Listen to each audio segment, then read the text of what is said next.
Bonjour à toutes et à tous. Ceci est une nouvelle vidéo pour parler de l'hypertension artérielle. Comment ça se manifeste,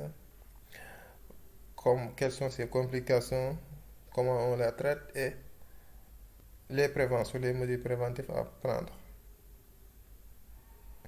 Tout d'abord, l'hypertension artérielle est une tension qui est élevée au niveau des artères. C'est quand la pression dépasse 140 mm de mercure, on dit qu'il y a une hypertension artérielle, qui va entraîner une augmentation de la force de circulation du sang avec des répercussions au niveau du cœur, au niveau des artères, du rein et au niveau du cerveau. Ce sont les principales complications de l'hypertension artérielle. En effet, il y a deux types d'hypertension artérielle. Un groupe qu'on appelle une hypertension artérielle essentielle qui touche pratiquement 90% des hypertendus et une autre qu'on appelle une hypertension artérielle secondaire qui est due à une maladie qu'on peut traiter. Et il n'y a que 10% des hypertendus qui ont cette cause qu'on peut traiter, qu'on appelle une hypertension artérielle. En ce qui concerne l'hypertension artérielle essentielle, il y a eu des études qui ont été menées et certaines études ont dû à affirmer que l'hypertension artérielle essentielle est due à 4 facteurs, voire 5. Il y a certains individus qui ont certaines anomalies depuis la naissance et qui vont, au fur et à mesure, entraîner une hypertension artérielle. Et, et certains Noirs africains, on a eu à découvrir chez eux qu'ils ont une anomalie au niveau de la réabsorption du sodium, c'est-à-dire au niveau du rein. Ils n'arrivent pas à bien sécréter ou réabsorber le sodium. Au lieu que les reins éliminent le sodium comme il le faut, ils réabsorbent davantage cette quantité du sodium. Et quand le rein s'est bien réabsorbé, ça va entraîner une augmentation du taux du sodium dans le sang. Vous avez tous compris que le sodium, ça intervient sur beaucoup de réactions, sur beaucoup d'excitabilité des membranes. Et quand le sodium est augmenté au niveau du sang, ça va entraîner une augmentation de la volumétrie, la force de circulation du sang. Par contre, le sodium a ses effets au niveau du cœur. Il va augmenter la contraction du cœur. Il va augmenter la fréquence cardiaque. La fréquence cardiaque, quand ça augmente, ça va élever la tension artérielle. Quand le cœur arrive à battre de plus rapidement, donc le sang va circuler rapidement au niveau des artères. Alors qu'il y a beaucoup de paramètres sur la tension artérielle. La tension artérielle, ça dépend de la fréquence cardiaque, aussi ça dépend du débit cardiaque.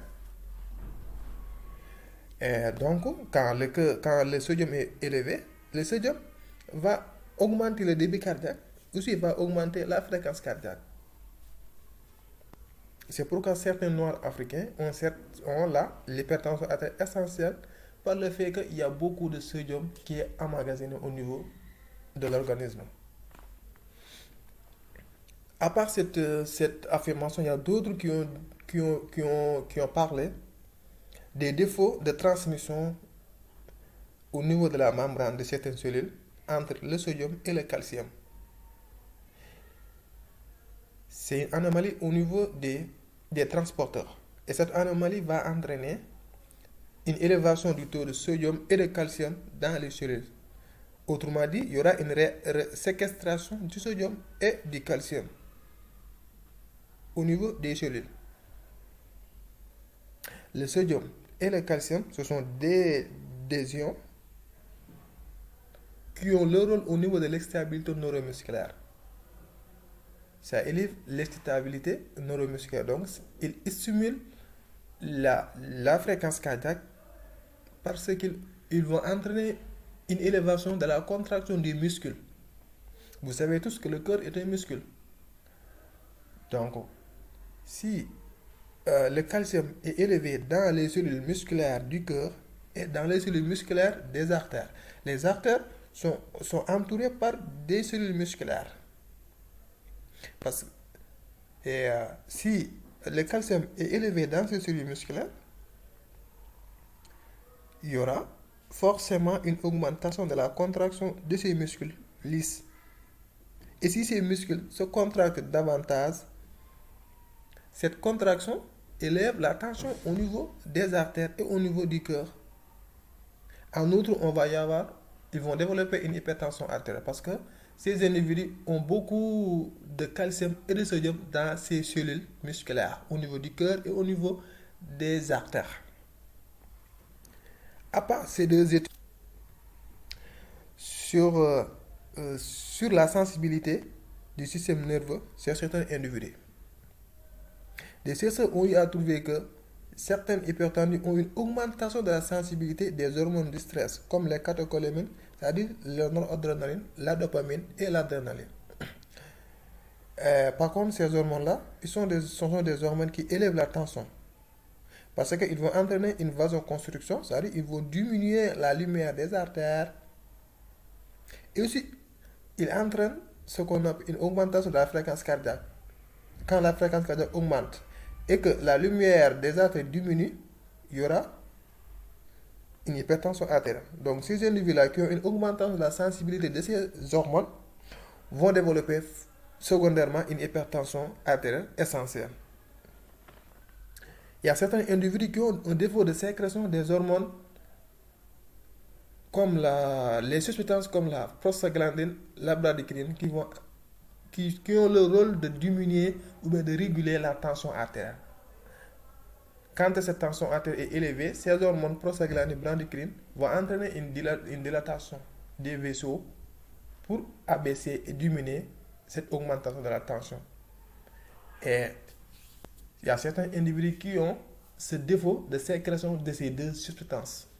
Donc, quand ils n'ont pas une quantité suffisante de ces substances, il y aura tendance à développer des pics hypertensifs jusqu'à avoir une hypertension artérielle. Parce qu'ils ne vont pas réguler leur tension artérielle. Il y a certains aussi qui ont un défaut ou une anomalie du système rénine-angiotensine-aldostérone. C'est un système de régulation du milieu intérieur, c'est un système de régulation de la tension artérielle. Et quand il y a une faillite au niveau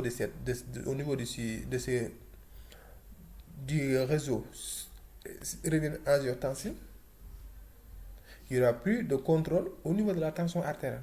Et quand ce contrôle est abaissé, forcément, il va y avoir une hypertension artérielle. Parce que la rénine est sécrétée quand il y a une diminution de l'absorption du sodium. Cette rénine va entraîner la sécrétion de l'angiotensine 2. Cette angiotensine 2, c'est une hormone qui diminue la lumière des vaisseaux, ça entraîne une vasoconstriction. À part cette vasoconstriction que cette hormone angiotensine 2 va entraîner, il y aura ce qu'on appelle une sécrétion secondaire d'une autre hormone qu'on appelle l'aldostérone. L'aldostérone, son rôle est aussi d'augmenter la réabsorption du sodium. Je l'avais dit tout à l'heure, quand le sodium est augmenté, il va faire ses effets au niveau de la fréquence cardiaque et augmente la fréquence cardiaque et la volumie. Pour certains individus qui ont une anomalie de la régulation du système rénine-angiotensine-aldostérone, qui est le principal rôle, qui est le principal système qui intervient sur la régulation de la tension artérielle. Et quand ce système-là est altéré, la tension ne va pas être régulée de façon normale. Et du coup, il y aura une hypertension artérielle. Donc, en grosso, ce sont les 4 causes de l'hypertension artérielle essentielle. Savoir certains noirs africains qui ont un défaut de réabsorption du sodium, qui ont une élévation du taux de sodium et de calcium dans les cellules musculaires et dans les cellules musculaires cardiaques lisses et au niveau du muscle des artères. Et pour d'autres qui ont une anomalie de sécrétion des prostaglandines et des bradykinin. Il y a une autre étude aussi sur la sensibilité des catécholamines et le système rénine-angiotensine-aldostérone. Ce sont les principales causes de l'hypertension artérielle essentielle. À part ça, comment ça se manifeste l'hypertension artérielle?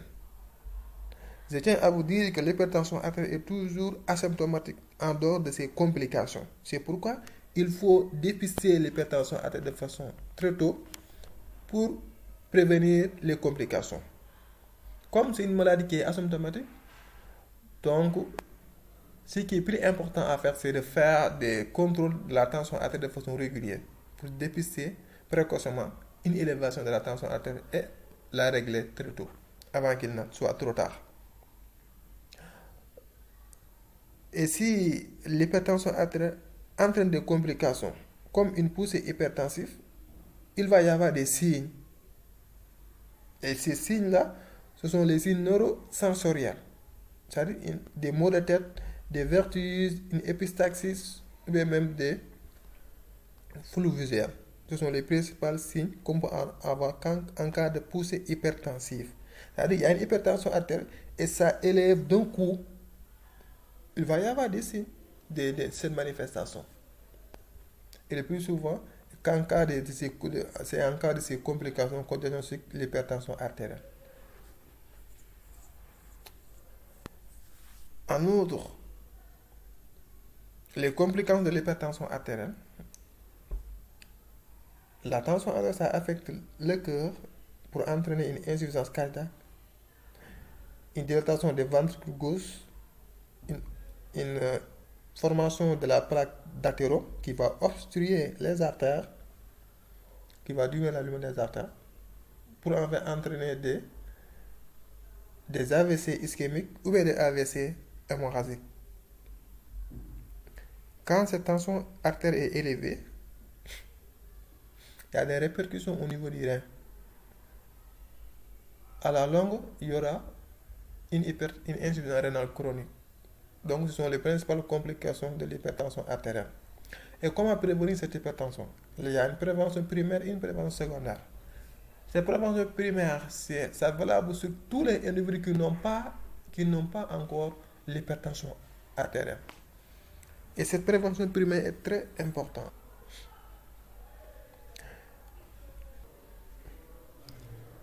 Diminuer la consommation de sel, de faire du sport régulier, 30 minutes à 20 à 25 minutes par jour, et diminuer la consommation des aliments gras,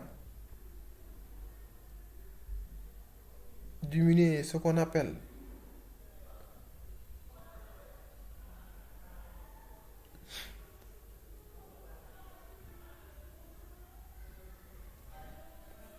le tabac aussi, et surtout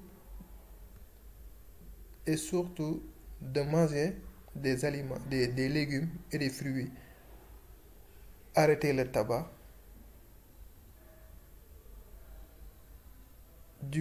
arrêter ce qu'on appelle la prise d'alcool et aussi faire du sport, boire beaucoup d'eau. La prévention secondaire pour certains qui ont une hypertension artérielle, d'abord ils doivent respecter le traitement. Ils doivent diminuer la consommation de sel. Les aliments qui sont riches en sel, il faut les éviter. Contrôler sa glycémie. Faire du sport de façon régulière. Et surtout arrêter la prise d'anti-inflammatoires ou même les automédicaments.